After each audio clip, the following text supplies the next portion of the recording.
सबसे पहले तो आप ये वीडियो देखिए। मैं नाम नहीं लेता, सब जानते हैं। जो मोहतरमा उनके साथ थी, दो औरतें थी। एक तो बिल्कुल अपने मुस्लिम उसमें थी, सर पे दुपट्टा था, उनका सब कुछ था, इकरा हसन जी। जो मोहतरमा थी डिंपल यादव जी, आप उनकी पीठ का फोटो देख लीजिए, नंगी बैठी हैं, नंगी बैठी हैं। अब देख लिया। तो एक विशेष समुदाय का आपके साथ होना, एक विशेष पद पर आपका होना और एक विशेष पार्टी का अध्यक्ष होना क्या आपके लिए इतना महत्वपूर्ण है कि आप अपने परिवार के एक स्त्री जो आपकी जीवन संगिनी है उसके पक्ष में आप एक शब्द नहीं बोल सकते या आप बोलना नहीं चाहते, क्योंकि आपको पता है कि अगर आप बोलोगे, आपने अगर उस स्त्री का पक्ष लिया तो बवाल कटेगा। और सबसे ज़रूरी बात कि जिस स्थान पर आप गए हैं उनको लेकर के, वहाँ पे आज तक मैंने किसी भी स्त्री को जाते हुए नहीं देखा। फिर आप कैसे लेके जा सकते हैं अपनी धर्मपत्नी को उस स्थान पर? और साफ साफ ये महाशय बोल रहे हैं कि बगल में बैठी हुई स्त्री पूरा कवर्ड है और इधर बैठी हुई स्त्री भारतीय परिधान को तिरस्कृत कर रही है। साड़ी से अच्छा कौन सा भारतीय परिधान हो सकता है, पूरा ढका हुआ जिसमें दम घुट जाए? साड़ी से अच्छा कौन सा परिधान है बताइए आप? और हमने तो नहीं देखा, पार्टी अलग है, विवाद अलग है, पक्ष विपक्ष सब कुछ अलग है, पर हमने ये कभी नहीं देखा कि डिंपल यादव जी ने साड़ी के अलावा कुछ भी ऐसा पहना हो जो अभद्र लगे।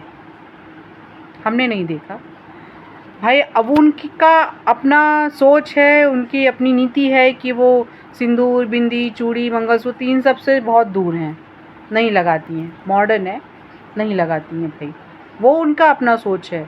पर उनका जो परिधान है इस पे तो कोई भी सवाल उठा नहीं सकता।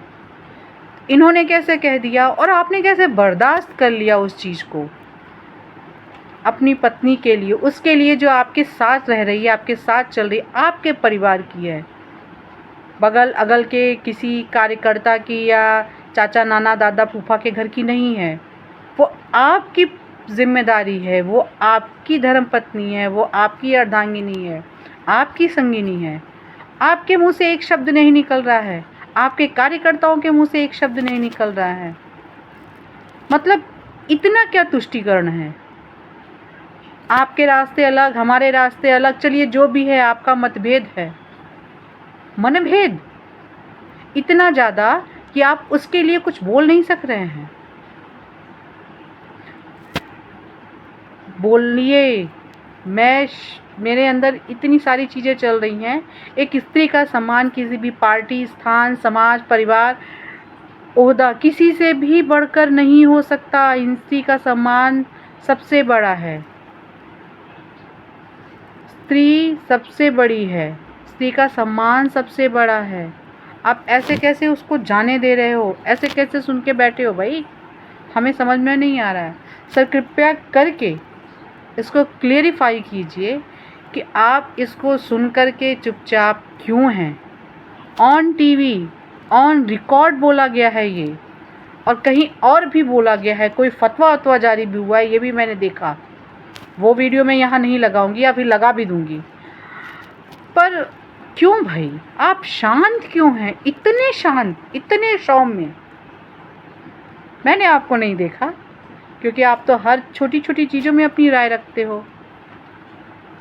कांवड़ यात्रा में किसको पैर दबाने चाहिए, किसको रास्ते में खड़ा रहना चाहिए, किसको पानी पीना चाहिए, किसको पानी पिलाना चाहिए, यूपी सरकार को क्या करना चाहिए, क्या नहीं करना चाहिए, क्या सही है, मतलब हर जगह आपकी राय होती है, यथाउचित होती है। जहाँ सही है वो सही भी है।